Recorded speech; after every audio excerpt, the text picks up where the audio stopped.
Bismillahir Rahmanir Rahim. Alhamdulillah. Wassalatu wassalamu ala Rasulillah. Amma ba'd. Assalamu alaikum wa rahmatullahi wa barakatuh. I hope you're doing well.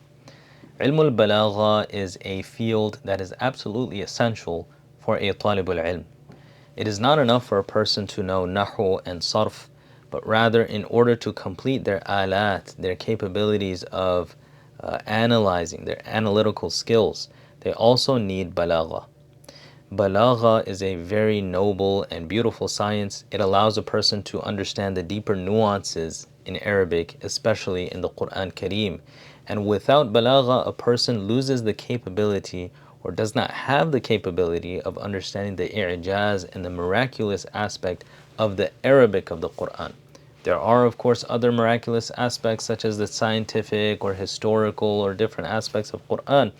But in terms of how the Arabs understood the miracle of Quran, when they heard the Quran being recited, they were absolutely moved. This is because they understood ilm al-balagha. Without knowing the actual terms for it, this was ingrained in their system. So this ilm, this field, it allows students to understand, kind of get close to what the Arabs at the time of Ahdu Risala, what they knew at the time of the revelation of Quran. Ilm al-Balagha is comprised of three different fields. The first is called Ilm al-Ma'ani, the second is Ilm al-Bayan, and the third is Ilm al-Badi'. Very briefly and succinctly, Ilm al-Ma'ani is the knowledge of sentence structures and how context and the way the sentence is made affects the meaning.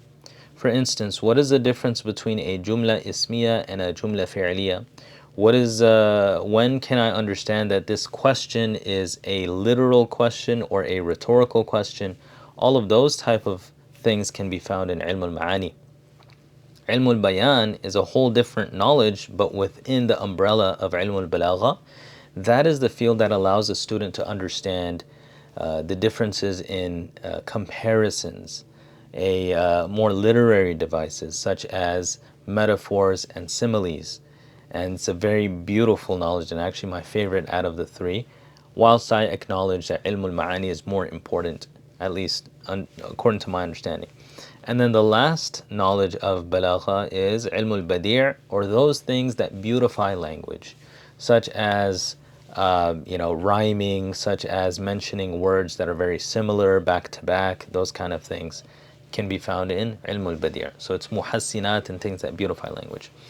A book that is really good for a student as a primer, and yes, it's pronounced as primer and not primer. Primer is paint. Please check out the pronunciation of that. I saw this in Merriam-Webster's vocabulary builder. I was reading it, and it said specifically, do not pronounce primer as primer. But this is something that almost everyone pronounces it as primer because it's written that way, and it's not written with two M's. But check it out, and if I'm wrong, let me know and bring some proof for that as well.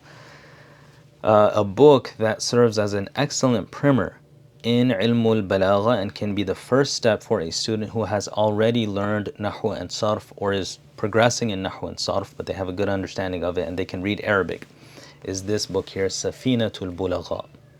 Safinat al-Bulagha, excellent work. And alhamdulillah, I'm currently teaching this to a group of students. May Allah subhanahu wa ta'ala give me tawfiq to keep on doing it, and may Allah subhanahu wa ta'ala give them tawfiq to benefit. The book that we studied when I was a student is Al-Balagha al-Wadiha, and that is a book that I absolutely adore and love. I loved it when my teacher taught it to me. I loved it the way my teacher taught it to me.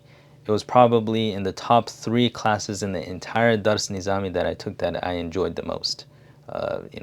This class, if not the most, I don't want to say it's the most favorite, but like top 3 classes in all of the 7 years. And that is an excellent book. It's rather thick, and it is filled with tamareen and exercises. So generally speaking, the student of knowledge, madrasas, they put a lot of emphasis in nahu and sarf. And they will give you tamreen after tamreen, exercise after exercise when it comes to tarkib, grammatical analysis, i'rab, when it comes to memorizing the sarf saghir, kabir, knowing the ta'lils. There's extensive exercises along with theory. And this causes the student to become extremely strong in Nahu and Sarf, which forms the foundation of Arabic. However, it's rarely found that you have students that do the same amount of tamreen and exercise when it comes to Balagha. And one of the reasons for that is the traditional books of Balagha, they don't really go into these exercises. Al-Balagha al-Wadiha does, and that's why it's such an amazing book for students. And another book that does this, that can prep you to get into Al-Balagha al-Wadiha, is this book here, Safinat al-Bulagha.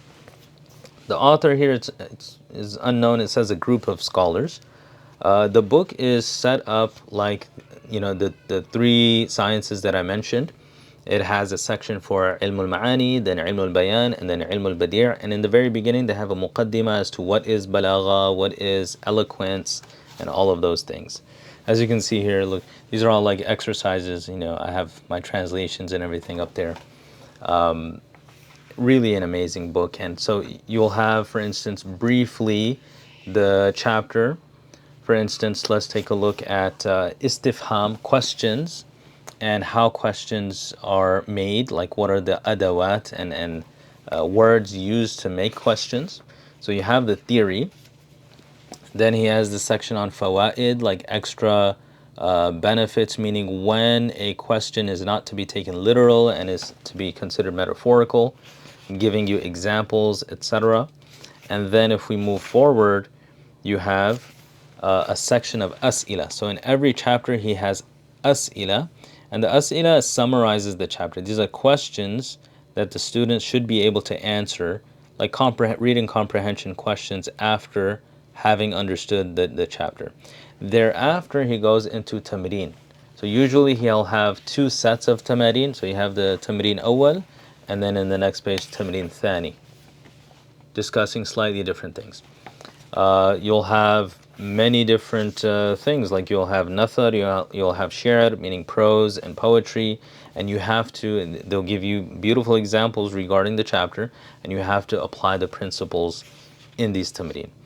What I found is that the students are greatly benefiting from this. They're able to understand the principles and apply it, and it just solidifies it in their mind. So I think it's a really amazing work. To my knowledge, there's no dalil to this. There's no answer key.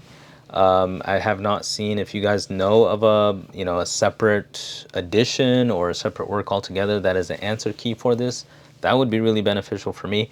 What I have to do is, when it comes to some of these ash'ar are not always easy, and some of these are from the mu'allaqat.